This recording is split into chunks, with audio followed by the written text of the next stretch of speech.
Sat Shri Akal everyone, witajcie kochani na kolejnym wywiadzie z serii Polka w Indiach. Dzisiaj moim gościem jest Hania, która do Indii przyjechała na motorze. Możecie śledzić jej podróż na YouTubie, Instagramie i Facebooku. Wszystkie linki będą w opisie. Witaj Haniu. Cześć Marta, cześć wszystkim, witam, dzięki za zaproszenie. Powiedz mi, gdzie się obecnie znajdujesz? Obecnie jestem w Pokarze, to jest w Nepalu, nad jeziorem. Jesteśmy tutaj już od 2 tygodni i wkrótce wylatujemy na chwilę do Polski. Będziemy tam uczestniczyć w targach motocyklowych, po czym wrócimy tutaj z powrotem, a nasze motocykle tutaj zostaną. A powiedz mi, skąd ten pomysł, żeby w ogóle na motorze do Azji pojechać? Oj, to jest długa historia i myślę, że ona jest dobrze opisana też u nas na blogu. Mhm. Generalnie rzecz biorąc, my w poprzednim życiu jakby byliśmy przedsiębiorcami, zawsze podróżowaliśmy wcześniej na motocyklach i zawsze mieliśmy takie marzenie, żeby sobie tymi motocyklami przejechać jedwabny szlak. Ale no to jest długa droga, kilka tysięcy kilometrów, kilkanaście tysięcy kilometrów. No i jakoś nigdy nie było na to czasu, bo zawsze były jakieś zobowiązania, no nigdy nie było, nie mieliśmy tak, żebyśmy mieli kilka miesięcy na to, żeby móc zostawić firmę i podróżować. No i w końcu sobie uświadomiliśmy, że jeżeli nie ustawimy priorytetu na to, żeby pojechać, no to po prostu nigdy nie pojedziemy i zawsze będziemy mieć to marzenie i ono potem tak płynnie sobie odpłynie do Ukrainy, nigdy tego nie zrobiliśmy. Więc po prostu w pewnym momencie zdecydowaliśmy, że poszukamy partnera do firmy. Szukaliśmy przez jakiś czas partnera, który mógłby wejść po prostu na połowie udziałów do naszego przedsiębiorstwa. Ale też szukaliśmy takiego partnera, który nie tylko wyłoży pieniądze, ale też po prostu zdecyduje się na taki krok, że nas pół roku w tej firmie nie będzie, bo chcieliśmy jeździć pół roku na pół roku. No ale nie udało nam się to, no i stwierdziliśmy, że okej, w takim razie zakończymy ten okres naszego życia i może po prostu sprzedamy firmę, zdecydujemy się na taki dramatyczną zmianę życia i wyjedziemy po prostu na dłużej, a potem zobaczymy, co z tego wyniknie. No Poświęcić i się swojemu marzeniu. tak, to znaczy, bo chcieliśmy to marzenie zrealizować. Ono jakby gdzieś dość długo było z nami. No i potrzebne nam było to też tak duchowo, żeby coś nam się zmieniło w życiu i żeby jakby ten biznes, który mieliśmy, w nim już w zasadzie osiągnęliśmy bardzo wiele i przestało nas cieszyć rozwijanie go dalej. Miałoby to może sens, gdybyśmy znaleźli partnera.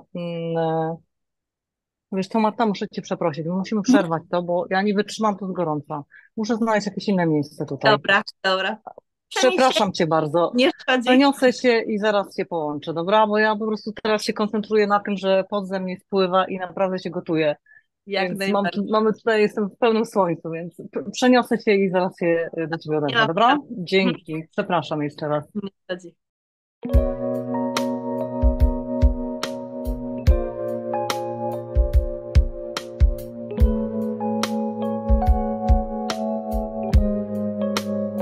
Tak, jest dobrze. Słyszę, widzę.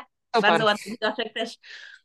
No, Więc super. Hania musiała się ewakuować ze słońca, bo powiedz mi, ile tam u was jest stopni teraz? Wiesz co, chyba jest jakieś koło 30, ale w nocy spada tak do 15, także są takie dość duże różnice. Dzień się bardzo nagrzewa. No to na Także pewno. no, także czekam po prostu trochę do takiego wieczora, koło 6 już powinno być fajnie. No bo my teraz chyba środek dnia jest u ciebie przy różnicy czasu, nie? Druga. Mm, u mnie jest teraz 4, także to już jest lepiej.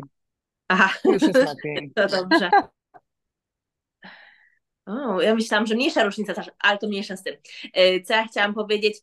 Wyruszyliście na jedwabny szlak. Ja dokładnie nie orientuję się, a powiedz mi, jakie kraje przejechaliście, zanim dotarliście do Co myśmy Azji? przejechali? Przejechaliśmy Słowację, przejechaliśmy Węgry, Rumunię, Bułgarię i to dość szybko przejechaliśmy. My te kraje już znaliśmy wcześniej z podróży. Natomiast potem zatrzymaliśmy się na dłużej trochę w Turcji i w tej Turcji już spędziliśmy 2 miesiące. Później po Turcji był Iran, tam już spędziliśmy 3 miesiące, w Pakistanie spędziliśmy 6 miesięcy, I w Indiach tym razem półtora, bo w sumie trochę złapaliśmy kłopotów zdrowotnych i to była taka podróż na 13 miesięcy, więc w trakcie takiej podróży motocyklowej generalnie nie masz specjalnie komfortu, nie masz domu, nie masz jak odpocząć.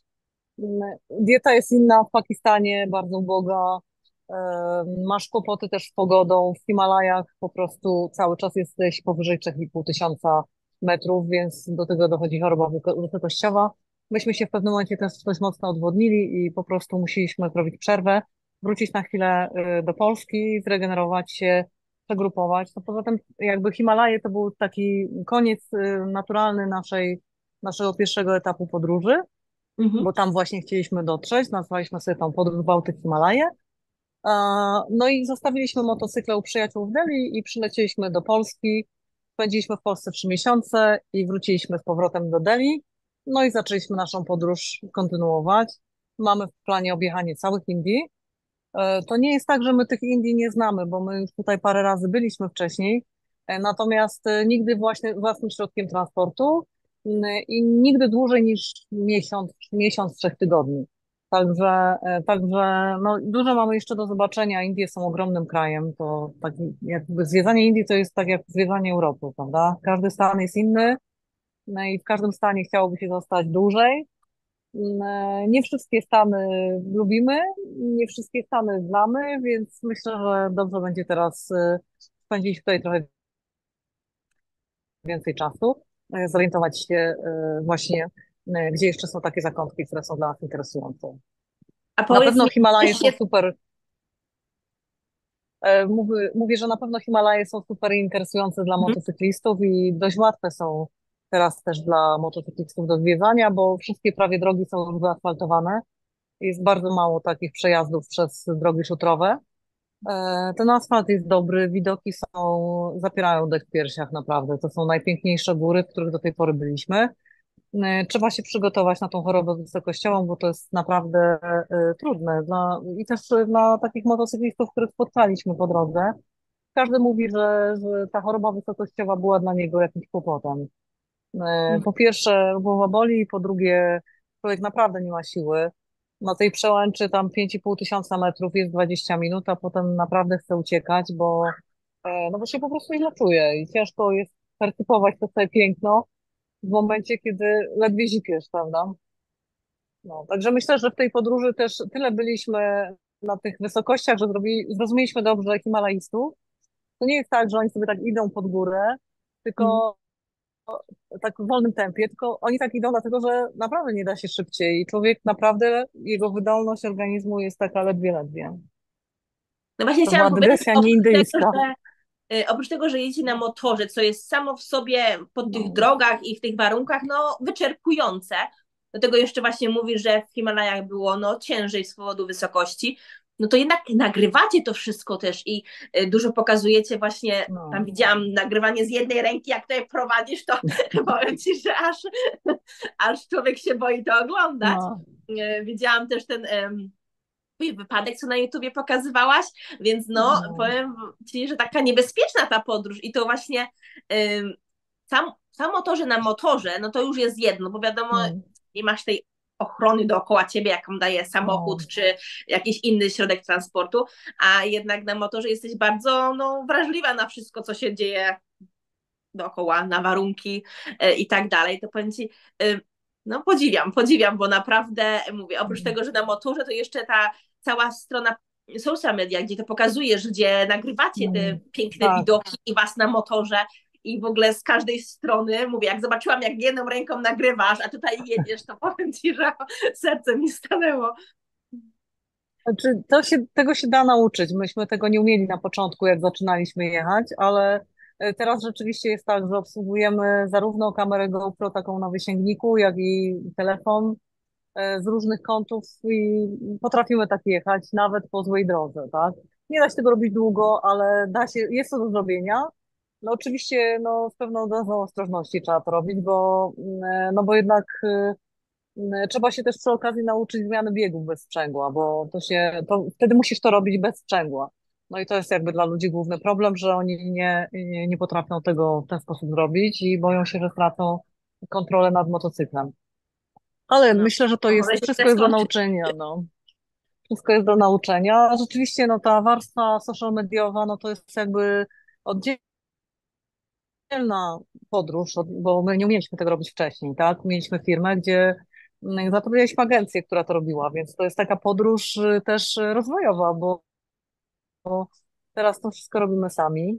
Piszemy artykuły do magazynów podróżnych, do magazynów motocyklowych.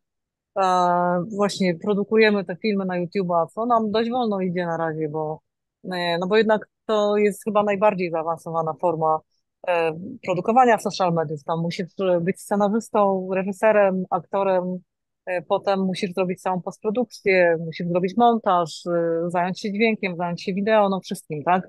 No i to wszystko się dzieje jeszcze w podróży, gdzie nie masz własnego domu i albo śpisz w namiocie, albo śpisz w guesthouse'ie, albo śpisz w górach gdzieś po prostu u kogoś. Nie masz kontroli jakby nad warunkami, w jakich mieszkasz. No i też to takie nasze odkrycie to było, że no niezależnie od tego, jak dobre tam miejsce jest to, które wybierzemy, to jednak w miejscach od typu hotelowego, to one zawsze są sformatowane pod krótkie pobyty, więc pokoje nie są duże. No jest zwykle tam jedno krzesło, jakieś może mini biureczko i tak dalej, ale trudno jest znaleźć takie komfortowe miejsce do pracy. No i jakby to było nasze odkrycie i takie zmaganie się w tej podróży, że cały czas mieliśmy jakieś niewygody, że jakby ciężko usiąść do filmu na cały dzień, nie mając wygodnego miejsca do tego wygodnego biurka, nie mogąc iść sobie do kuchni i zrobić kawy, jak chcesz sobie zrobić przerwę i tą kawę potrzebujesz, tylko jakoś to tak inaczej trzeba po prostu organizować. Ale z drugiej Będzie jeszcze strony te czas jeszcze miejsca, na które mieliśmy na opracowanie namioty, materiałów. no Będziecie mieć tak, jeszcze czas tak, na opracowanie materiałów. Jak zatrzymacie się na dłużej w jakimś takim bardziej komfortowym miejscu. tak, A tak mi od razu tak. przyszło do głowy, jak zaczęłaś mówić o tym biureczku i że tam, wiesz, potrzeba tam sprzętu i tak dalej. Jak wy się spakowaliście na tą podróż? No bo to jednak macie tylko to, co no nie jest jakoś Tak. pojemne bardzo, nie? Nie, no to jest pełny minimalizm. My mamy wszystko, cały dom teraz zapakowany, łącznie z namiotem, kuchnią, śpiworami, jesteśmy absolutnie samowystarczalni. Faktycznie pełen minimalizm. Ja mam 3 t-shirty, właśnie teraz odkryłam, że jeden w praniu zniknął, więc jeszcze tylko dwa. E, Mamy 2 pary spodni, jakby kompromis jest taki po prostu na ciuchach, na kosmetykach, na takich rzeczach. Mamy dość dużo, To mamy, zawsze mamy może ze coś sobą. nabyć lokalnie. Tak, można nabyć lokalnie, aczkolwiek nie można tego mieć więcej niż 3, bo jednak właśnie ten bagaż nie jest pojemny, więc A po zdarzyło wam prostu się, że wracaliście do Polski już po no, dużej podróży, że nazbieraliście którejś rzeczy, które zabraliście ze sobą już zwieźliście do Polski, żeby ich nie mieć przy sobie na motorze. nie, to raczej wyrzuciliśmy te rzeczy po prostu. Wyrzuciliśmy kilka rzeczy, ale to dlatego, że się zużyły i Chodziło mi musieliśmy o je zastąpić pamiątki. nowymi. A Chodziło mi nie, to o pamiątki. z pamiątkami to zrobiliśmy inaczej, ponieważ my mamy przyjaciół w Delhi, to już od Pakistanu zaczęliśmy robić tak, że w Pakistanie też zaprzyjaźniliśmy kogoś, wysyłaliśmy paczki z rękodziełem, z tymi rzeczami, które chcieliśmy zabrać z domu, wysyłaliśmy w to miejsce do tej osoby, która te paczki odbierała. Po czym zapakowaliśmy to wszystko do pożyczonych też plecaków i przylecieliśmy z tym do domu, a nasz bagaż został w Delhi. No właśnie Ale przez jakiś o to czas mi chodziło rzeczywiście właśnie, tak, że tak, zwieźliście te tak, pamiątki, żeby ich dalej po tak. prostu, tak powiem, nie wozić ze sobą. A dużo tego było? Dużo, co zbieracie? Co Znaczy, przywozicie z podróży? my nie przywozimy specjalnie dla siebie, przywozimy tak jedną rzecz może na ścianę, tak? Czy też jedną rzecz, na którą warto popatrzeć czasami. Teraz tutaj wypatrzyliśmy, pokażę swastykę na ścianę z wizerunkiem Ganesha w środku. Tak, Taką bo mosiężną, jako symbol porządną. szczęścia. Tak, tak. Tak, więc myślę, że tą swastykę tam, zanim wyjedziemy z Pokary, to jeszcze kupimy. I ona gdzieś tam u nas zawiśnie nad drzwiami. Zresztą nad To naszymi. podziwiam, bo tutaj znam dużo osób właśnie w związkach, tak jak ja, mieszanych, gdzie teściowe przywożą te swastyki, a te synowe No, chowają je. bo jednak boją się wywieszać to, mimo że to symbol No szczęścia w Indiach i było najpierw w Indiach, zanim było w Niemczech. tak, tak. Z takich jeszcze rzeczy typowych, tego już teraz nie ma, ale lata temu w każdym szanującym się samochodzie indyjskim na kokpicie była figurka Ganesha. Teraz już Mhm. bardzo rzadko to widuję, że jakby ludzie już nie robią tych ołtarzyków Ganeszy w samochodach, ale wtedy faktycznie tak było. I my mamy takiego Ganesha u siebie w samochodzie, bo jesteśmy rzeczywiście indiofilami od lat. Tak jak ci mówiłam, no to był mój pierwszy kraj poza kulturą europejską. Ja się w tych Indiach od razu zakochałam. Więc potem ten pierwszy Ganesh przeżył już z nami kilka samochodów i wciąż z nami jeździ. A na furtce w domu, w którym się wprowadziliśmy, też powiesiliśmy taką swastykę, jaką się tutaj wiesza przy wejściu do domu. I faktycznie pierwsze reakcje sąsiadów były takie, że to w ogóle powiązali to oczywiście z II wojną światową i wiadomym panem z wąsikiem, ale Mhm. gdzieś potem wytłumaczyliśmy to sąsiadom i jakby nikt już nie miał specjalnie z tym problemu, no. Także tak to wisi, no. Jednak trzeba mieć chyba w życiu odwagę, żeby podążać za tym,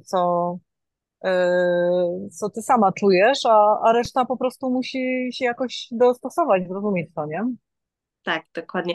A powiedz mi, umiesz się wrócić do tego pierwszego twojego pobytu w Indiach? Jakie miałaś wrażenie, pierwsze wrażenie, że tak powiem, jak stanęłaś na indyjskiej ziemi? Pamiętam, że nie wiem, to było lotnisko w Bombaju, gdzie wyszłam z tego lotniska. Nie było wcale tam, to jeszcze było stare lotnisko w Bombaju, teraz już jest nowe. Ono nie było jakoś specjalnie duże. Pierwsza rzecz, która mnie zaatakowała jeszcze na lotnisku, to był zapach kadzidła. Po czym przy wyjściu z lotniska to był zapach kadzidła, kwiatów i stojący taki Sikh po prostu z pomarańczowym turbanem, który tak zmierzył mnie z góry na dół, tak sobie wąsa kręcił. Był jakiś taksówkarz po prostu, ale ja po prostu tak popatrzyłam, co tu się w ogóle dzieje, gdzie ja się znalazłam w ogóle, jak na innej planecie. Jak, znaczy od razu miałam takie wrażenie, że jestem w ogóle w innym matriksie jakby, w innym systemie wartości, w innym systemie moralnym, że wszystko jest absolutnie inne, nic nie rozumiem i trzeba to wszystko ogarnąć. To było moje pierwsze wrażenie. Mówisz, że interesowałaś się Indiami wcześniej. To czułaś się przygotowana na tą podróż do Indii wtedy? Ja się nie interesowałam Indiami. Byłam na studiach i miałam kolegę, który po prostu backpackersko pojechał do Azji, koleją transsyberyjską i tak dalej. I jak on wrócił, to go zapytałam, no jak tam było w tych Indiach, a on powiedział, wiesz co, tego się nie da opowiedzieć, to musisz tam pojechać i zobaczyć. I jakby to we mnie, to tego się nie da opowiedzieć, e, zrobiło u mnie taką chęć tego, żeby to był jakby pierwszy kraj, do którego pojadę. Oczywiście on tam potem opowiadał różne rzeczy, ale te opowieści zwykle są płaskie. Mhm. Jeżeli się człowiek nie znajdzie w takim miejscu, to, to są tylko opowieści. Nie odda tego żaden film, nie odda tego żadne zdjęcie, żadna opowieść, żadna książka, chociaż najbliżej, wydaje mi się, najbliżej jest Shantaram chyba tego, co tych Indii, które ja zobaczyłam tam w 2004 roku, to najbliżej jest Shantaram. Nie wiem, czy czytałaś tą książkę? Nie, nie czytałam. Bardzo Nie, mało o Indiach okej, czytałam.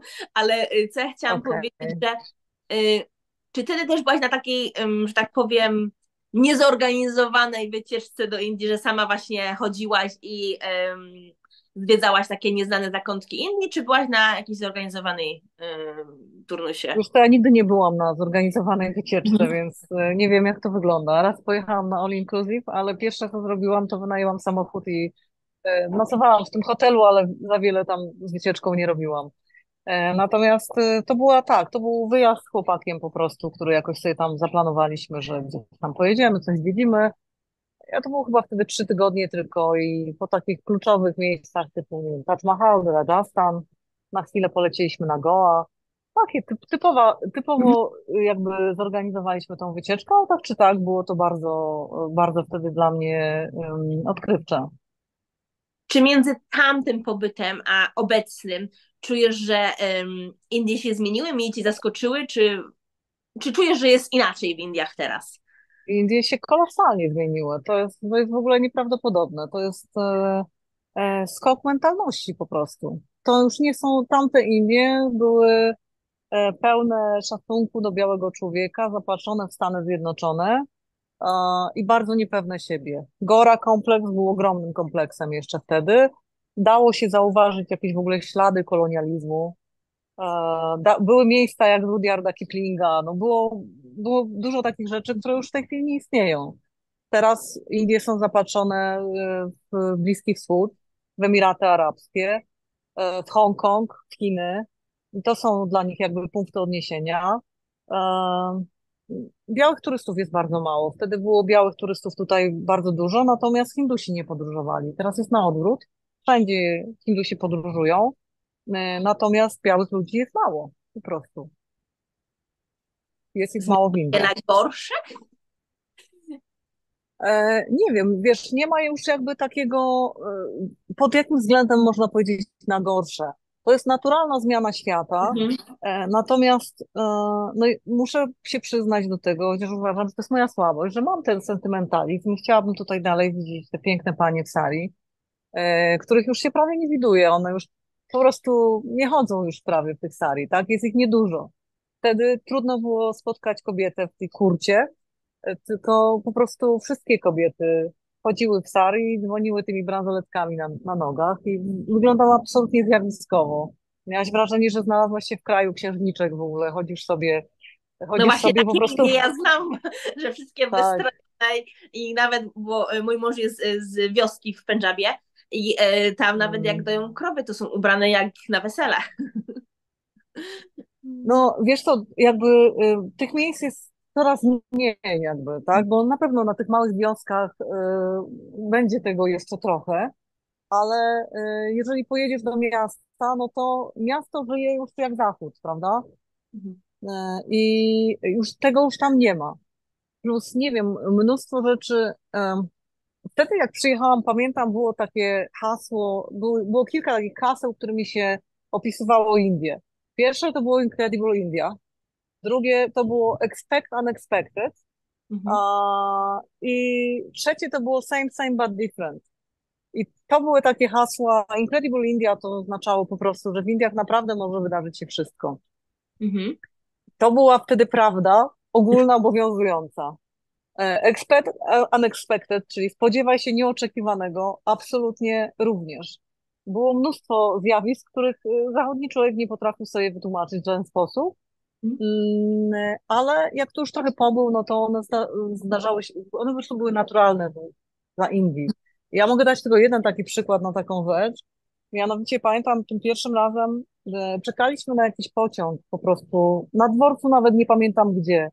I ten pociąg się spóźniał. I po prostu gość taki, który sprzedawał samosy, patrzył na nas, my byliśmy tacy zdenerwowani, patrzył na zegarek.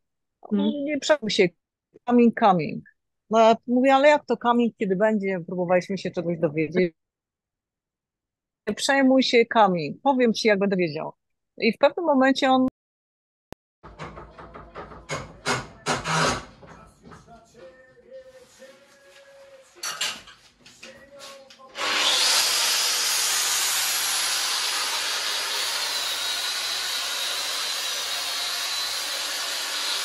coming, coming. I tak było przez godzinę, aż w końcu powiedział, wiesz co, on będzie za 15 minut. I posłuchaj, nie wiem skąd on to wiedział, bo nikt tego nie wiedział. Nie wiedziała tego informacja kolejowa, nie wiedział tego żaden na peronie pracownik kolei, ale ten gość, który tam sprzedał samosy i czaj, on po prostu to skądś wiedział. I teraz trudno powiedzieć, czy ten pociąg zawsze się spóźnia tę godzinę 15, czy tego dnia się spóźnił godzinę 15, albo czy on w ogóle usłyszał to po tych torach, bo tam stoi codziennie i sprzedaje te samosy, ale po prostu dokładnie z precyzją co do minuty przepowiedział pociąg za 15 minut. I to był dla mnie taki przykład tego expect unexpected w ogóle. Okej, rozumiem. Tak to może działać. No i trzecia rzecz, same, same, but different, no to wiadomo, różne rzeczy, na przykład, nie wiem, ja miałam taką historię, że ktoś mi wysłał przelew Western Union i ktoś się pomylił w moim imieniu i było na imię Anna, ja mam w paszporcie Hanna. I normalnie w żadnym europejskim kraju nikt by ci nie wypłacił pieniędzy, gdyby była taka pomyłka. W przelewie jest imię różniące się jedną literą, a tutaj jest imię różniące się jedną literą. Nikt by ci nie wydał pieniędzy, prawda? A tutaj wystarczyło powiedzieć temu urzędnikowi tam w kasie w banku same, same, but different i on to po prostu zrozumiał i Aha. wypłacił pieniądze, tak? Ale to też jest dlatego, że tutaj jest tyle języków, że czasem pisownia jest różna, specyfika tej części świata, tak? Tak, że Że bardzo często różnie no, piszą, jak piszą właśnie fonetycznie, tak, w sensie naszym alfabetem, to każdy pisze inaczej. tak jest. No, także takimi hasłami można by opisać tamtejsze Indie, a teraz po prostu ja mam wrażenie, że Indie podążają jednym hasłem It's not allowed. Wiele rzeczy jest pozamykanych, wiele zabytków jest pozamykanych. Do wielu miejsc nie wejdziesz, bo teoretycznie jest remont, ale widać, że nic się nie dzieje. A wielu rzeczy po prostu już nie wolno. Jest tak jak w Europie zaczyna być, tak? Jest po prostu coraz bardziej zachodnio. I to trudno powiedzieć, że to jest źle, bo dla Indii to jest dobrze. Jest czyściej na pewno, dużo czyściej jest teraz. Widać, że ludzie są bogatsi, widać, że więcej ludzi ma pracę, widać, że żyją na wyższym poziomie, widać, że ich życie to nie jest już, wtedy to była taka trochę egzystencja na przeżycie, tak? Każdy chciał zarabiać pieniądze i się dorobić. Teraz widać, że dużo już jest takiej klasy średniej, która konsumuje, bawi się dobrze, właśnie ma czas na rozrywki, ma pieniądze na rozrywki. Także społeczeństwo jako takie na pewno poszło do przodu. No muszę ci powiedzieć, że słucham tego jak takie science fiction, ponieważ to, co ty mówiłaś o swoich dawnych Indiach, to jest to, co ja No. najczęściej słyszę o obecnych Indiach. W sensie właśnie, no praktycznie wszystko, co opowiedziałaś o tym, co było kiedyś, Mhm. to właśnie mi opowiadają teraz. Jak mówisz, że Indie są czystsze, że są lepsze, czy takie bardziej zachodnie teraz, to tak słucham i tego nikt mi nigdy nie powiedział o Indiach.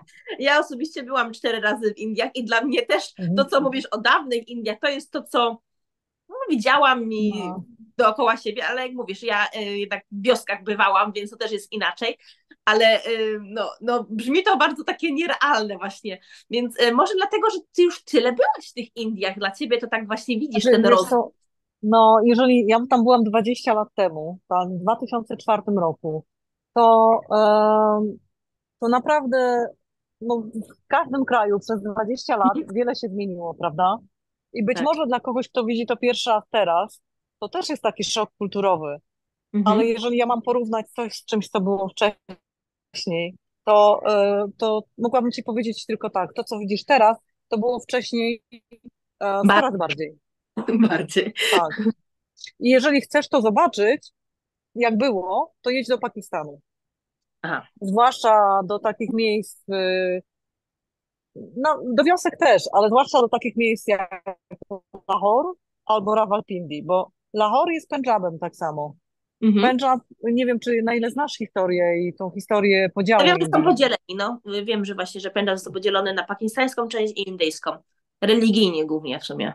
Tak, a wiesz, jak powstała ta linia podziału? Skąd się wzięła linia podziału?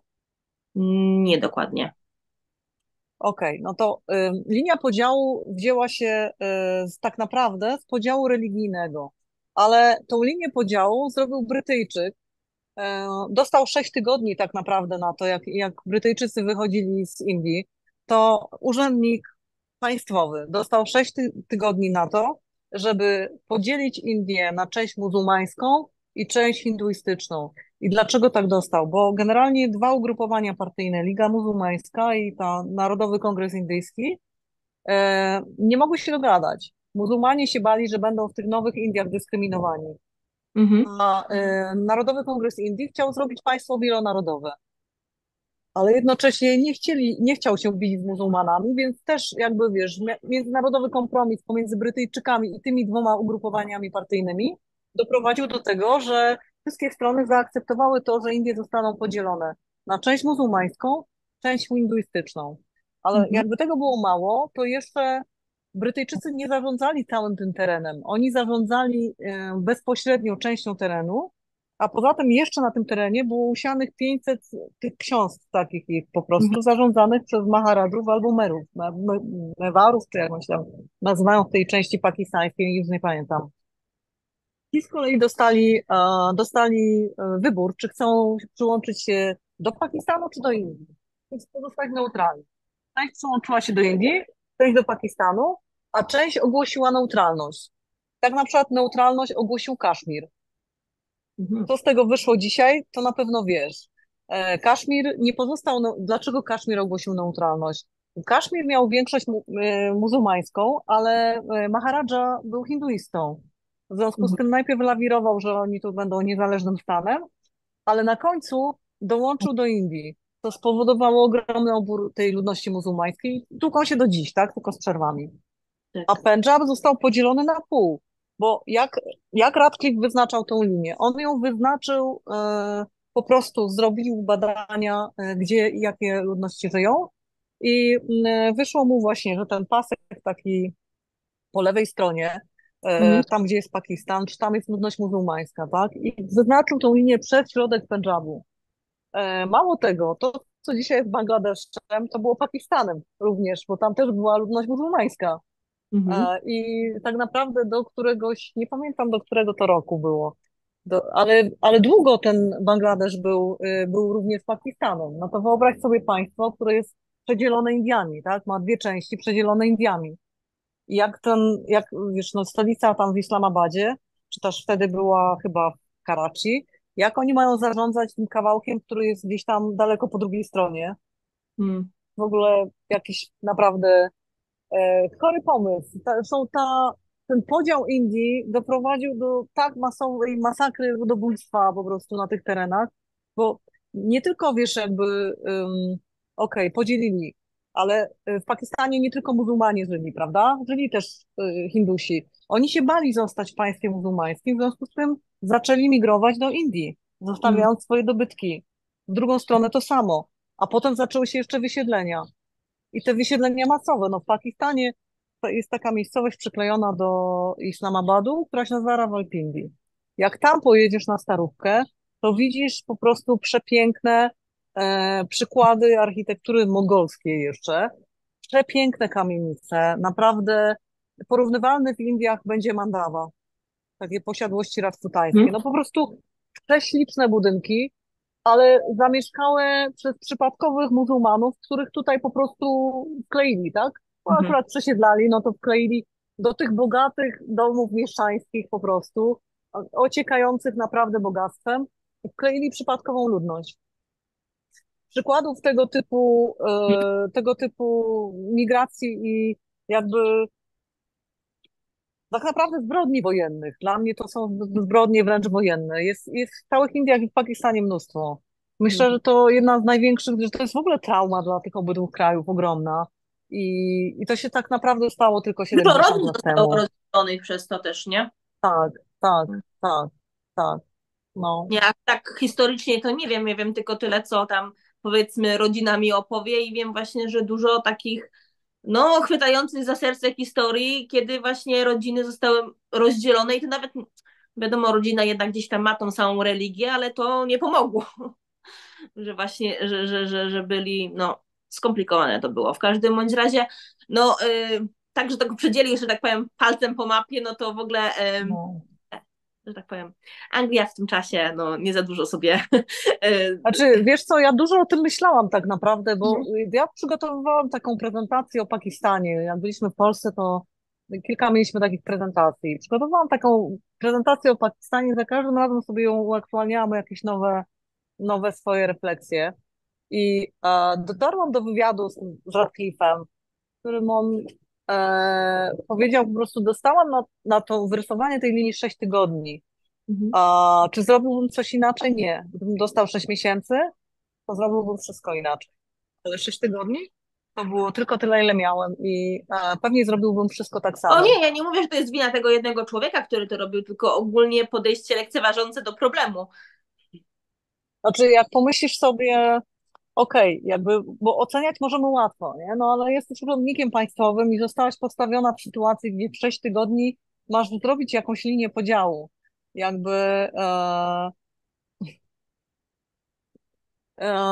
jakby wiesz, ty ryzykujesz tak naprawdę swoją karierę i swój dorobek życiowy, nie robiąc tego, a jednocześnie nie masz bladego pojęcia, jakie konsekwencje może mieć ten podział. I na pewno wiesz, goś nie przewidział tego, co się może wydarzyć, tak? Pewnie, wiesz, no on potem podał się do dymisji wkrótce później. Pewnie podałby się do dymisji wcześniej, gdyby mógł to przewidzieć. Tak sobie to wyobrażam przynajmniej, bo ja sobie lubię wyobrażać postaci historyczne w jakiś sposób, ale myślę, że to jest straszne być postawionym w takiej sytuacji. No I potem straszne widzieć efekty tego, co się wydarzyło, nie? No prawda jest taka, że żadne podziały, rozbiórki państw, terytorium, nigdy to nie jest tak, jak każdy by sobie wymarzył, No, bo jednak no, nie ma środków idealnych, więc ta linia mogłaby przebiegać no, inaczej, a też nie wszyscy byliby no. zadowoleni, też to będzie poszło łagodnie. Powiem Ci, że podziwiam Twoją wiedzę. W ogóle to nie tylko. Ja się spodziewałam trochę bardziej takiej, że pogadamy sobie, że tak szybko przepędziłaś przez całe, wiesz, Indie, nie, dużo widoków, coś tam te. A tutaj No. ty masz taką mega wiedzę historyczną o terytorium i to nie tylko jednego kraju, ale całego kontynentu, no bo tutaj wiesz o historii Kaszmiru, Bangladeszu, Pakistanu, teraz jesteś w Nepalu, na pewno dużo, dużo też o tym wiesz. Jestem mega, mega pod wrażeniem twojej wiedzy. No, ja myślę, że część ludzi, którzy podróżują właśnie lądem, po prostu ma czas na to, żeby się rozejrzeć i tą wiedzę pogłębić. Ja akurat dużo czytam i dużo rzeczy mnie zastanawia, które widzę i zawsze chcę coś o tym wiedzieć. Wcześniej, kiedy podróżowaliśmy krócej, to też mieliśmy taką regułę, jeden kraj, jeden miesiąc. To każdemu polecam. Plus przed tym miesiącem i przed tym krajem starałam się przeczytać wszystko, co mogłam znaleźć na temat tego kraju. Jest kupa literatury reportażowej, jest kupa literatury podróżniczej również.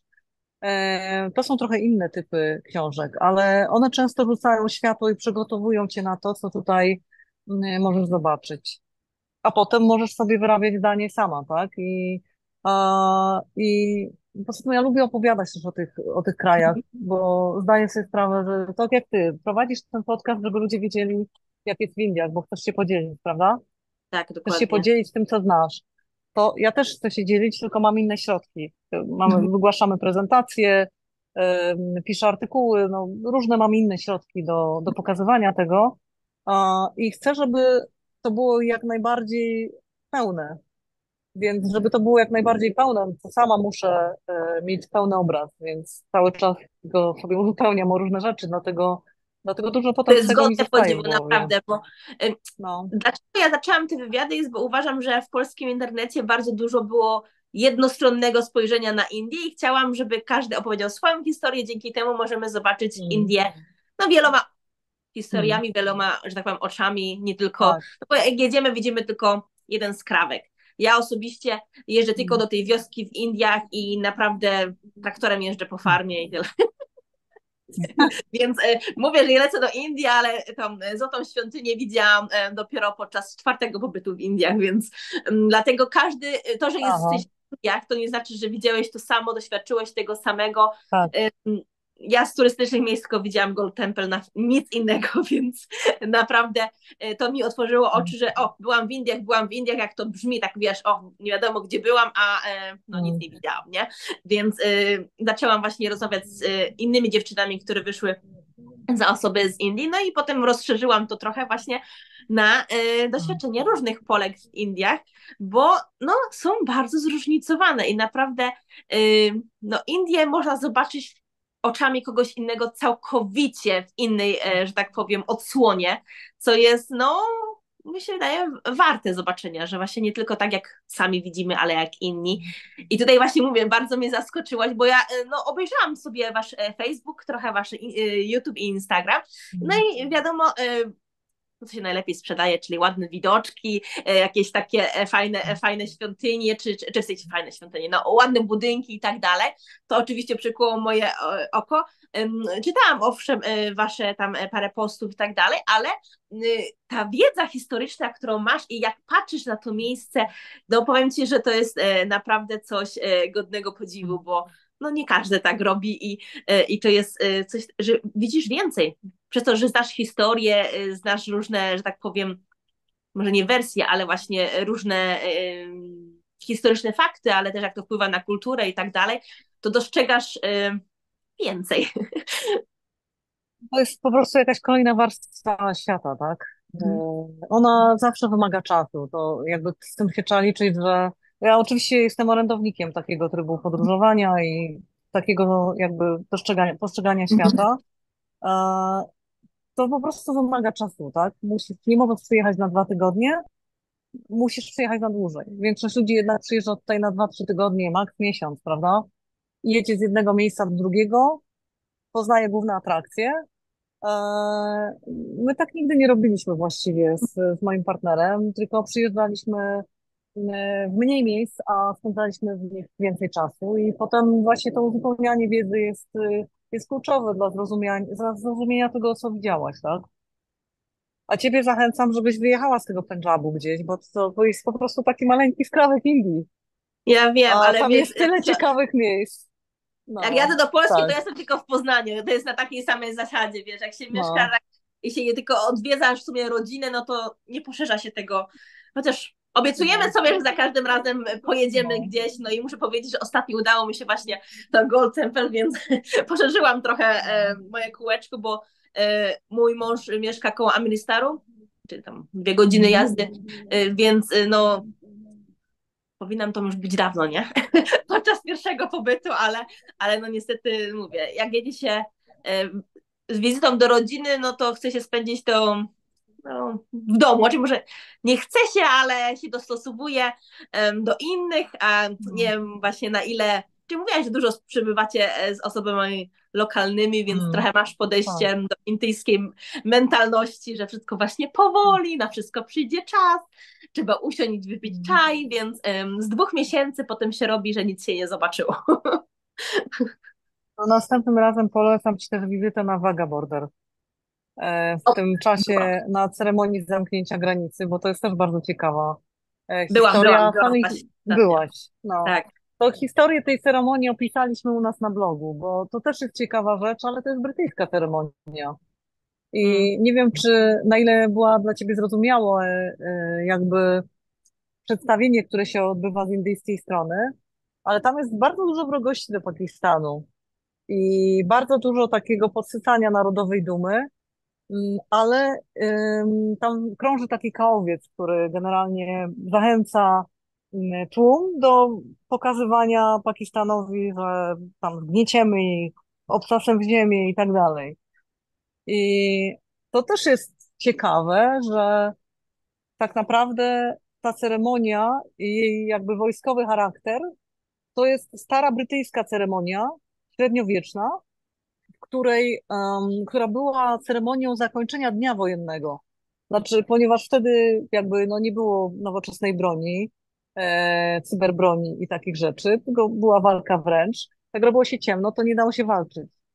Mhm. Więc dzień wojenny zamykało się taką właśnie ceremonią, gdzie było dużo bębnienia, opuszczenie flagi, i wszyscy szli spać, tłukli się dopiero następnego dnia. Więc Kulturalnie. tutaj ten spektakl się odbywa codziennie i jest przekształcony w jakąś, to nawet nie jest turystyczna atrakcja, bo nikt tam nie sprzedaje biletów, prawda? Ale jest to jakiś sposób podsycania dumy narodowej i tworzenia tak naprawdę narodowościowych postaw, które w mojej ocenie są trochę takie nacjonalistyczne już, tak?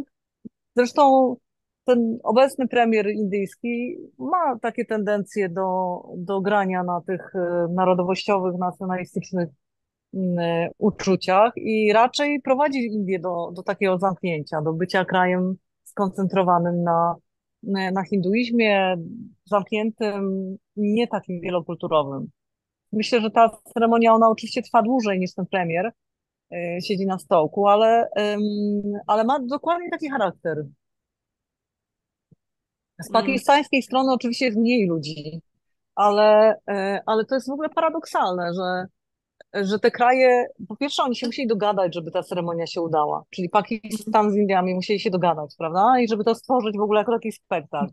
Mm. Po drugie, tak naprawdę odgrywają codziennie spektakl, którego korzenie wzięli od swojego byłego okupanta, który ich podzielił. W Hmm. ogóle crazy, tak, ustawienie. Crazy w ogóle pomysł, Wydaje mi się, że jak oni żeby tak coś długo takiego to, kontynuować. no, przez to, że oni tak długo to robią, to No, patrzą na to inaczej na pewno, bo owszem, no, tak. wiadomo, ta wrogość i tak dalej, no jednak jest ten podział duży między Indiami a Pakistanem i takie no, różne relacje między nimi, ale co ja chciałam powiedzieć, na pewno sobie nie zdają sprawy, że po prostu robią to, co kiedyś im kazano. Znaczy mało Hindusów w ogóle wie o korzeniach tej ceremonii. No to wierzę, Po bo prostu, no, no, no, tak. znaczy się, wiesz, edukacja w Indiach jest dobra w szkołach i oni mają duży nacisk na różne takie rzeczy matematyczne i tak dalej, ale z tego co ja wiem, na historię własną albo w ogóle świata i takie zrozumienie, no to nie jest za duży nacisk na to i wytłumaczenie.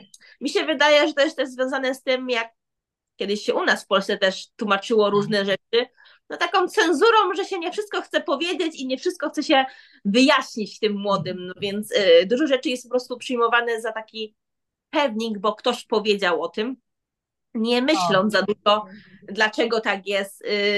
No może z czasem to się zmieni. Ja wiem, że wszyscy sobie chwalą właśnie edukację w prywatnych szkołach w Indiach, ale głównie dlatego, że to jest oni dużo nacisk na matematykę, na angielski, na takie rzeczy międzynarodowe, a nie właśnie, no wiadomo, historią Indii nikt się tak bardzo nie zachwyci, że tak powiem, w twoim CV, jak będziesz szukać pracy, jak Hindus będzie szukał pracy, więc na to mi się wydaje, że w ogóle nie dają nacisku. Nawet powiem ci, że ja byłam zaskoczona, czy z jednej strony pozytywnie zaskoczona, bo oni mają zajęcia po angielsku w szkołach, nie? Więc no dobrze, znają ten angielski dobrze i całą wiedzę, jaką mają, no jest po angielsku już, czyli międzynarodowo, ale no, siostrzeńcy mojego męża, na przykład hindi czy Pendżabi, za dużo się w szkołach nie uczą i jest to naprawdę bardzo takie płytkie. Więc wcale się nie dziwię, że tej historii nie znają. No jest to troszeczkę taka głupota, bo wydaje mi się, że jak nie znasz swojej historii, to jak się możesz rozwinąć i jak możesz się nauczyć na błędach swoich przodków. Więc oni znają tylko to, co się w domu, wiesz, ponarzeka, nie? mhm. No, akurat nie mam żadnej wiedzy o tym, jak przebiega edukacja, natomiast to, co znowu zauważyłam z różnic, to jest to, że mniej Hindusów mówi po angielsku niż mówiło. Tak? A, tak. No właśnie słucham, wiesz, z zaciekawieniem, że mówisz, że szkoła po angielsku, bo nawet w samym Delhi po prostu mniej Hindusów mówi po angielsku. Młodzi ludzie praktycznie już nie mówią po angielsku. Jestem bardzo zdziwiona, bo wszyscy No. młodzi, że tak powiem, młodzi, no wszyscy młodsi ode mnie, ja mam 30 lat, Hmm. wszyscy młodsi ode mnie po angielsku umieją. Lepiej lub gorzej, Hmm. ale umieją, A, a ci, tak powiem, najmłodsi, czyli właśnie siostrzeńcy i tak dalej, no to oni wszyscy płynnie po angielsku, bo szkoła jest po angielsku. Przecież pewnie może to zależy. zależy, wiesz, który region. No, może to zależy, który region i jaka szkoła. I pewnie też, że tak powiem, poziom zamożności. Rodzina mojego męża chodzi do prywatnych Tak. szkół i tak dalej, więc na pewno to ma Hmm. duży wpływ. Nie wiem, czy no, że z sąsiadami po angielsku nie gadam, więc no tutaj rzeczywiście Tak, tego angielskiego tam brakuje. Aczkolwiek no dzieci mówią, nie? Może nie jakoś tam mega tak, wybitnie, ale tak. wystarczająco, żeby coś tam mi dać, czy tam coś powiedzieć, nie? Więc no co się zmienia? No nie wiem.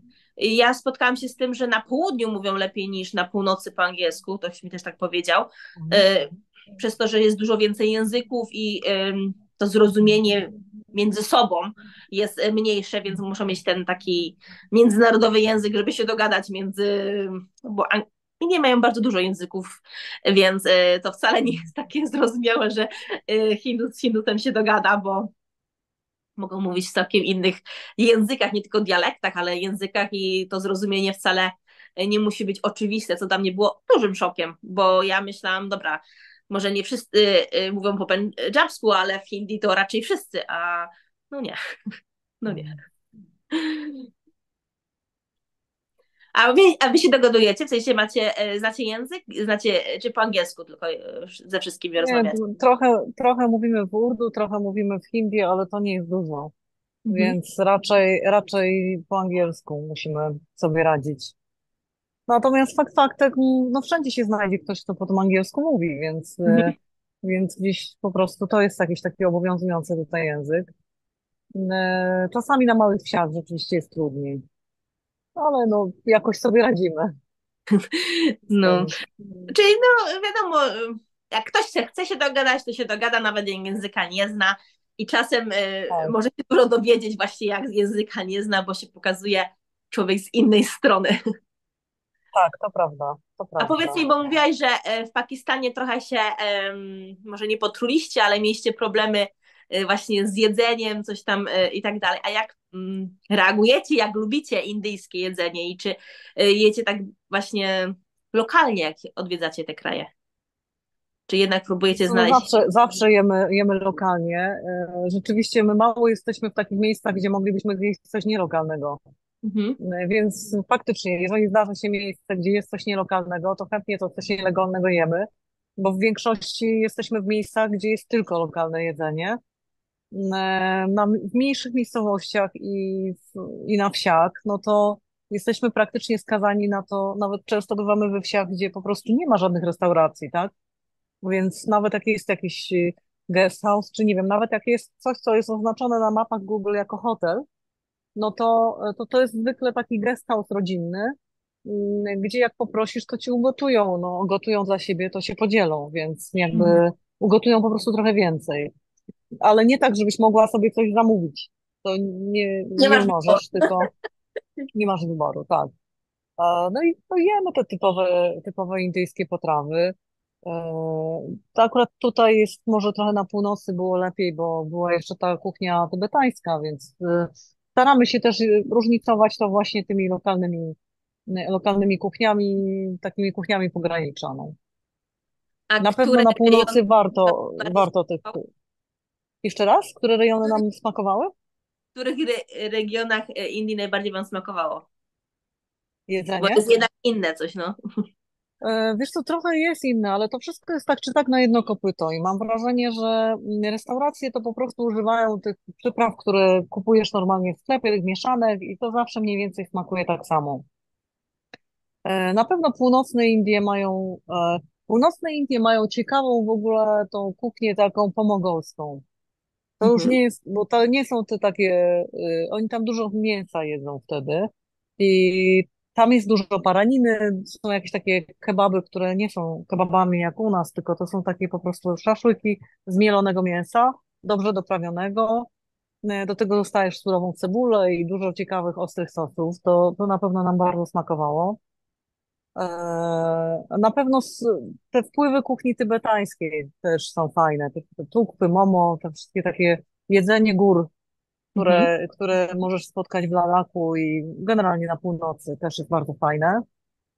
Na pewno naszą potrawą lunchową, którą jemy nieustająco jest tali, który uważany jest świetnym lunchem, bo masz tam dużo małych rzeczy, masz ryż. W ogóle Indie są pod tym względem fajne, że możesz w ogóle ograniczyć gluten bardzo, nie jedząc tych parad, placków różnych i możesz po prostu się trzymać ryżu. I to tak po paru dniach bardzo oczyszcza fajnie organizm, że jak sobie zredukujesz ten gluten tak do zera, a ryż mają bardzo dobry, no to czujesz się lepiej. Czujesz się lepiej po paru dniach. No ale chyba byś nie nazwała indyjskiej kuchni zdrową. Czy byś nazwała? To zależy co jesz, bo jeżeli ktoś rzeczywiście je tej gravy, te sosy takie cały Mhm. czas z mięsem albo z tym serem, albo z warzywami, ale cały czas je gravy z plackiem, jakimś nanem czy roti, to nie jest zdrowe. Ale wszędzie dostajesz green salad z po prostu pokrojonymi warzywami. Jeżeli jesz ryż i nie wiem, rzeczywiście uważnie wybierzesz tą potrawę do ryżu jeszcze, Mhm. czy weźmiesz biryani, którego tu też jest dużo, no to już jest zdrowsze. To już jest zdrowsze. Śniadania to jest tragedia, no bo to po prostu jest omlet, parata, to jest po prostu wszystko, co możesz dostać na śniadanie w większości miejsc w Indiach. To jest absolutnie po tygodniu niejadalne.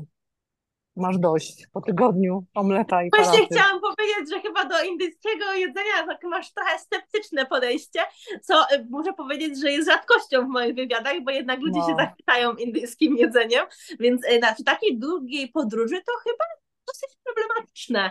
Jak, nie mówię, że tam jakoś pałać miłością do jedzenia, ale jesteś raczej tak, że byś odpoczęła od indyjskiego jedzenia już, nie? Nie, ja bardzo lubię indyjskie jedzenie. Bardzo lubię indyjskie jedzenie. E, Brakuje mi śniadań na pewno. Śniadań Mhm. mi brakuje jakichś takich, nie wiem, zjadłam po prostu coś innego. Natomiast jestem w stanie powybierać z takich rzeczy, które zjadam. Nie jestem zachwycona, bo i w ogóle jestem kulinarnie też rozwinięta i mam swoją ulubioną kuchnię wietnamską. I mogę tam jeść wszystko i tam jestem rzeczywiście zachwycona. Natomiast indyjska już tak bardzo mnie nie zachwyca. No. Mhm. Wolę właśnie wietnamską, wolę tajską, nawet czasem wolę chińską, tylko nie taką chińską europejską, tylko chińską. A ta indyjska, nie wiem, może mi się też trochę opatrzyła po No na prostu pewno, przez te lata i jakby tak. też mam wrażenie, że zestaw tych potraw, tam shahi panir, kadai panir, dal freszi, jest ileś tam sosów, które wszędzie smakują tak samo, bo oni wszędzie sypią te mieszanki przypraw, te same. Więc jakby, nie ma, no, u nas jak zamówisz pierogi ruskie, no to zależy jak pani robiła. To też nie smakuje tak samo, tylko zależy jak kucharka robiła, prawda? Więc te pierogi ruskie zawsze smakują inaczej. Ja tu mam wrażenie, że palak panir zawsze smakuje tak samo i ma ten taki Za zielony dużo kolor z restauracji, barwnika. za mało w domach jecie, bo ja No, na w pewno, tak, restauracjach nie tak, chodzę w Indiach, więc też tak mi tak. ciężko powiedzieć, No, ale u każdego w domu wszystko ta samo wygląda. Myślę, że to jest to samo, a smakuje inaczej. tak. Nie, no na pewno, no kuchnia domowa na pewno jest inna. Na 100%. No ale przez to, że właśnie w domach się stołuje, to zajęło mi znowu 4 wizyty, żeby spróbować dosę albo pani puri nie jestem fanem, ani ten, ale Mhm. samosy jestem fanem i tego w domach nie robią, więc tylko jak jedziemy gdzieś do większego miasta, to kupujemy takie rzeczy, ale no my jemy głównie te sosy, no te sosy z ruti, No, no i ja tak, gotuję to tak. właśnie, więc tak jak mówisz, to jest takie dosyć, może nie monotonne, ale bardzo podobne do siebie. Więc, że tak powiem, miałam, nie wiem, z 10 takich właśnie swoich tych przepisów i cały czas praktycznie to samo, więc no ale tak samo ja mam odczucie do polskiej kuchni, jak ktoś jest taki bardziej Mm. kulinarnie zdolny, no to ma tysiące Mhm. przepisów polskich, a tak Tak, typu w domu to masz schabowe, mielone spaghetti i rosół, tak. więc też najbardziej Mhm. takie powtarzające się. No, ale powiem ci, że zazwyczaj właśnie jak rozmawiam z dziewczynami, to wszyscy, o, ta indyjska kuchnia to taka dobra i że w Europie to tego nie uraczysz, ale mi się wydaje, że to jest tak, tak jak mówisz, nie powiedzieli, że Polska jest twoją ulubioną, tylko wietnamska. No nie wszyscy mają, że aż tak powiem, aż takie duże doświadczenie z niepolską kuchnią, czy nieeuropejską kuchnią, nie? Bo jednak no te europejskie wszystkie są dosyć podobne do polskiej, no Tak, wiadomo, mamy trochę, tak. trochę inaczej, ale jednak nie tak odmienne jak indyjskie, więc może stąd ten zachwyt, że to jest całkiem No. coś innego. No, raczej nie powiedziała, że coś w Europie przypomina indyjskie jedzenie. Chociaż na początku nazywałam je gulażami. No, to tak wygląda właśnie. Tak to wygląda. No, jak lubisz samosy, to samosy się bardzo prosto robi. To jest jedna indyjska potrawa, którą ja potrafię zrobić. Właśnie dlatego, że tęskniłam za Indiami, to nauczyłam się to robić w domu. I robi się to dość prosto. Także jak tęsknisz, to się naucz i wszystkie składniki są dostępne, nie? Zrobiłam 2 razy, ale to nie to samo. Ale wiesz, tych pierogów ruskich też nie robię, bo to nie jest No, to samo. Więc to chyba jest tak, jak ty się, jak lubisz, to tak, ten smak, który, że tak powiem, dostawałeś oryginalnie, czyli pierogi tylko u tak. babci mamy, a samosy tylko właśnie z lokalnego źródełka. No niestety zjadłam, nie powiem, że nie zjadłam, ale nie byłam aż tak zadowolona, więc stwierdziłam, że to jest zbędne kalorie. Skoro mi nie smakuje aż tak bardzo, to wolę zrobić pakorę, z której się bardziej cieszę. No, pozostaje ci czekać, aż znowu pojedziesz. Dokładnie. A powiedz mi, to mówisz, że samosę robiłaś w Polsce, ale coś w ogóle innego indyjskiego robiłaś? Nie. Mówisz, że tęskniłaś za Nie, Indiami. nie, jak tęskniłam za Indiami, no to wzięłam sobie przepis na samosy z jakiejś restauracji indyjskiej w Krakowie, do której chodziliśmy. Nie, po prostu zaczęłam robić sama w domu, ale nie robiłam ich jakoś tak, wiesz, ja nie jestem, nigdy nie miałam czasu specjalnie gotować, ani też specjalnie mnie to nie bawi. Więc to raczej chyba, nie wiem, dla relaksu sobie to parę razy zrobiłam. I przepis był No, dobry też. No, ważne, że udane właśnie, że tak, zatęskniłaś, tak, zjadłaś i już ci lepiej było, tak więc... jest. A powiedz mi, No. to teraz jesteście... jakie macie plany? Jeszcze dopiero zaczynacie w sumie teraz tą drugą część, tak? Teraz, no, właściwie tak. Myśmy przylecieliśmy do Delhi, przyleciał do nas też nasz przyjaciel z Polski. Zrobiliśmy z nim pętlę po Rajasthanie, po czym on odleciał, a my pojechaliśmy do Nepalu i tu mieliśmy też taki plan, żeby się właśnie zatrzymać i przygotować sobie prezentację, bo teraz jak przylatujemy do Polski, będziemy w Warszawie na targach motocyklowych i we Wrocławiu. I tam będziemy mieć prezentację o całej naszej podróży. Mhm. Zostaliśmy trochę mało czasu, bo 40 minut, na razie ta prezentacja ma 1,5 godziny, więc tnę ją niemiłosiernie, skracając różne rzeczy, ale no, chcemy to przygotować. Przygotowujemy też jakieś po prostu niespodzianki podróżne dla tych, którzy na targach nas odwiedzą. I po targach przylecimy tutaj, zwiedzimy sobie wschodni Nepal. Tam mamy dość dużo tras takich offroadowych właśnie, ładnych do zobaczenia. Pojedziemy też do Mustangu. Będziemy się musieli wrócić z tego Katmandu do Pokhary i żeby Mustang zwiedzić. Nie pojedziemy chyba do Górnego, bo jakoś po prostu odrzuca mnie od miejsc, gdzie permit, ten prawo wjazdu kosztuje za dużo, a to zdaje się 500 euro jest od osoby, więc nie wiem. Na razie jakoś nie jestem z tym pogodzona, że miałabym tyle zapłacić za to, żeby pojechać te parę kilometrów dalej. Więc pewnie pojedziemy w tą niższą część, która jest tańsza, po czym zwiedzimy właśnie wschodni Nepal. Wjedziemy z powrotem do Indii, do Sikimu, gdzie Sikimu akurat nie mamy dobrze zwiedzonego. Raz byliśmy tam, robiliśmy sobie taki trekking kilkudniowy, na szczyt Sondarku, z którego widać ładnie Kanchenjungę. To jest taki trek pomiędzy Indiami a Nepalem, bardzo pięknie położony. Myślę, że to już będzie też sezon, więc tam może zrobimy trochę wyjść z góry. Po czym z tego Sikimu właśnie pojedziemy do Bangladeszu, bo w Bangladeszu nie byliśmy. Pojedziemy Bangladesz. Z Bangladeszu wjedziemy sobie z powrotem do Indii. Pojedziemy tym wschodnim wybrzeżem na dół aż do Kanyakumari i wrócimy się zachodnim wybrzeżem na górę, po czym zaczniemy chyba wracać powoli do domu i w związku z tym wjedziemy z powrotem do Pakistanu, wjedziemy do Afganistanu. Z Afganistanu przejedziemy przez te stany, przez które się będzie dało, bo nie wszędzie te granice lądowe są otwarte, nie wszędzie się też da wjechać. Na przykład do Azerbejdżanu możesz wlecieć, ale wjechać lądem nie możesz. Więc czasami sobie podróżnicy radzą tak, że wkładają swoje motocykle na ciężarówkę, a przylatują samochodem, odbierają motocykle i jadą dalej. No ale to jest takie wyjście, powiedziałabym, dość dramatyczne no i jakby nie chcielibyśmy tego robić. Więc wjedziemy tam, gdzie się da, no i powoli zaczniemy się cofać do Polski. I teraz w zależności od tego, jaka to będzie pora roku, tak, albo to po prostu zrobimy jednym ciągiem, albo będziemy musieli gdzieś przezimować. A powiedz mi, przezimować, to myślicie, że dopiero gdzieś tam w 2025 dotrzecie do domu? No, myślę sobie, wiesz, no to są wszystko duże odległości, bo się tak fajnie mówi, nie? Ale tamta podróż to było 30 tysięcy kilometrów. Ta podróż to będzie jakieś też 35 do 40, bo jest dłuższa droga. Mhm. I jeżeli będziemy chcieli więcej spędzić czasu w jakimś kraju, albo jak się coś wydarzy, no to będziemy musieli po prostu, nie będziemy mogli jechać w zimie przez takie kraje, no chociażby jak Turcja, bo jechaliśmy tym razem w listopadzie, było już dość zimno, ale jechaliśmy południową częścią, no i mieliśmy tam 2 do 4 stopni. I to już jest na motocykl po prostu mało.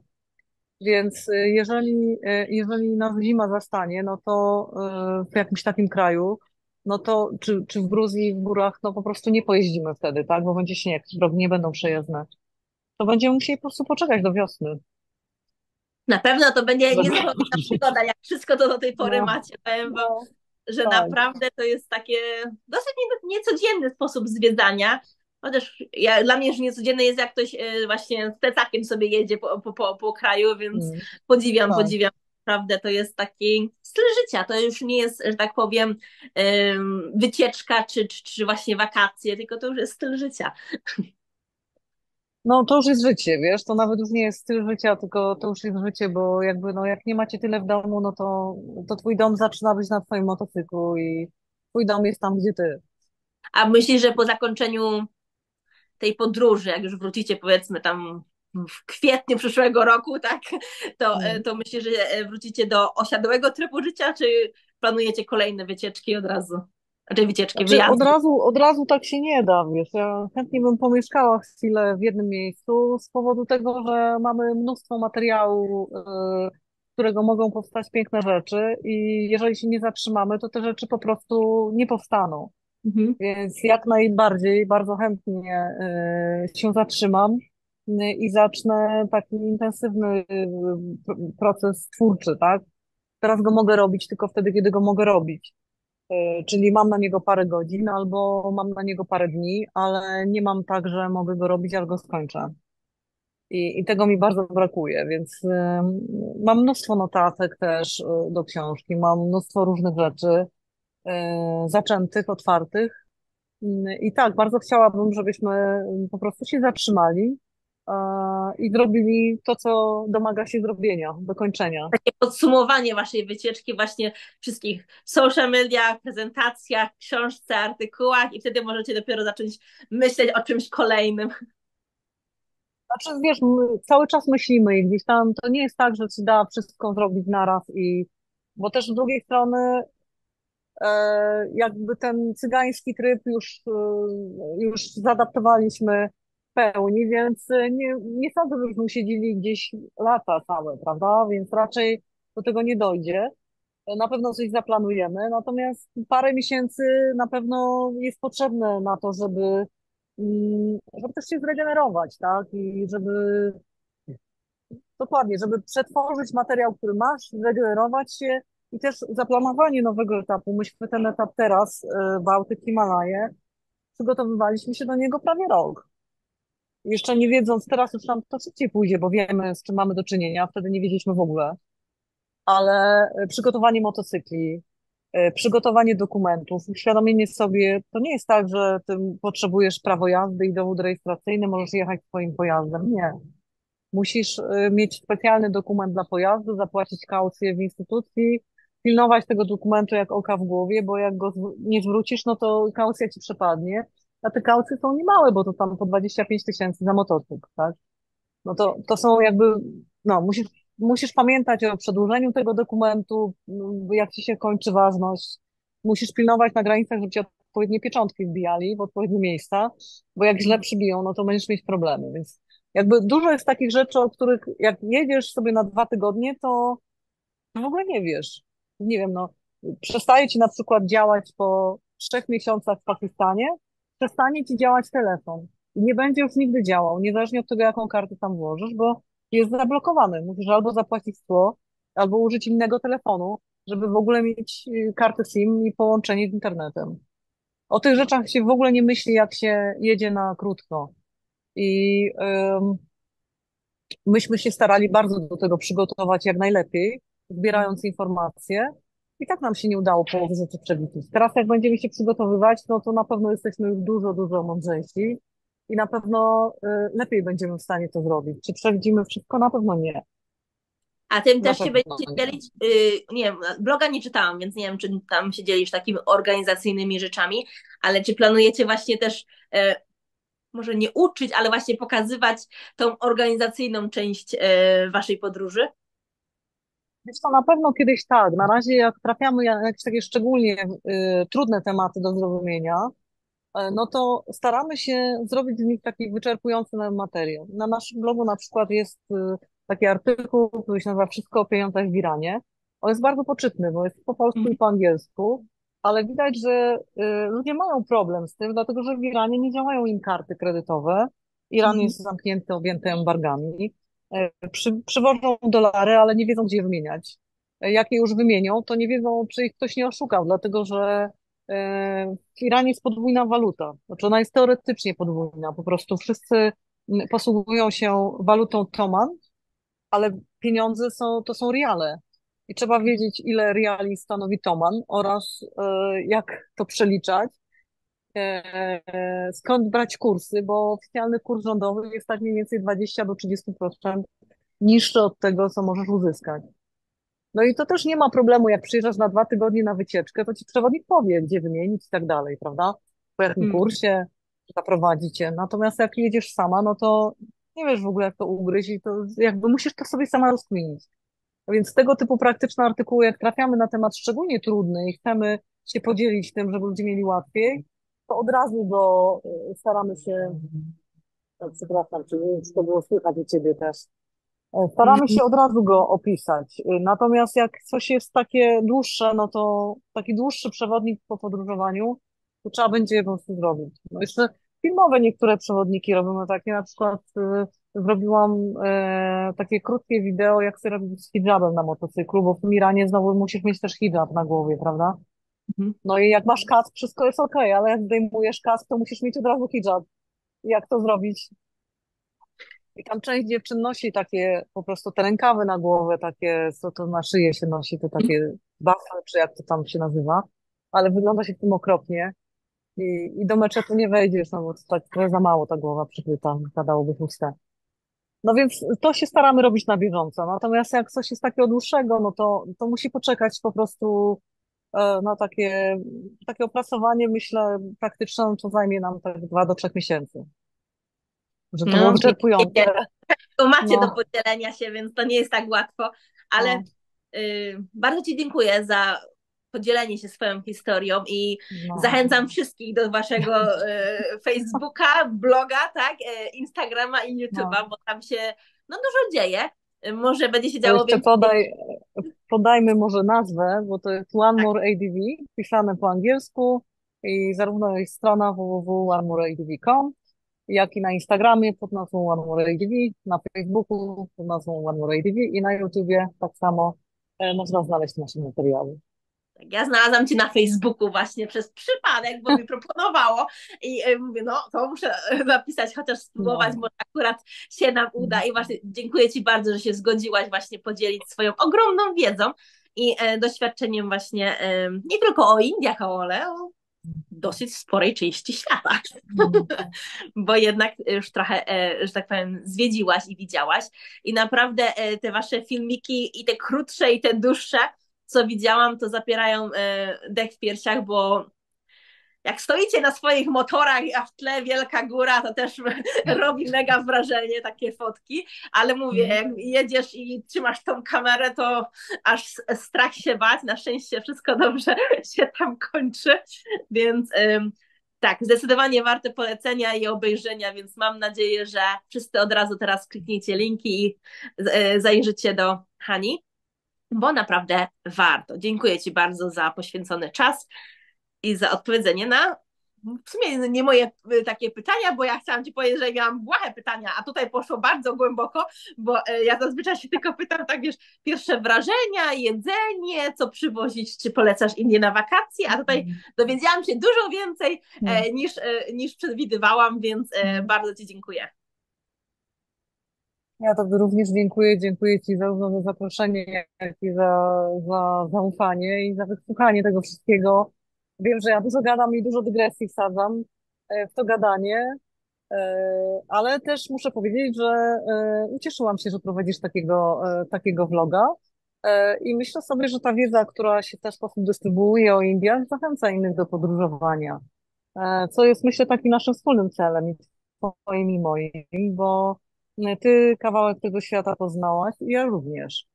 Więc, więc widzimy go inaczej, ale mam nadzieję, że również dzielisz się tym i pokazujesz to innym.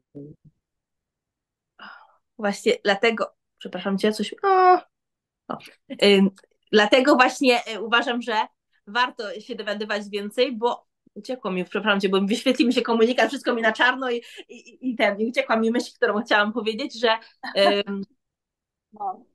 ty mówiłaś, że pokazuje, że tak, że szerzymy wiedzę o Indiach, bo uważam, że Indie mają bardzo dużo do zaoferowania i każdy może znaleźć tam coś dla siebie, o ile trafi w odpowiednie miejsce, które go interesuje i jakby w tą kategorię, która go w Indiach zainteresuje, bo tam jest tego, tak jak w każdym innym kraju, że tak powiem, Tak. dużo. I jak ktoś, powiedzmy, jest takim osobą, która interesuje się takie tętniące życie, a trafi na wieś, no to wtedy się rozczaruje albo odwrotnie, więc każdy może znaleźć coś dla siebie, tylko trzeba właśnie wiedzieć, że Indie to nie są tylko slumsy albo, nie wiem, jakieś tam duże zacofanie w życiu, bo jest pięknie. I jeżeli może być i brudno, i pięknie. I dopóki tam nie pojedziemy, to tego nie możemy połączyć, że to razem nadal, że tak powiem, współgra. Dziękuję Tak, Ci bardzo. dokładnie. Tobie również dziękuję.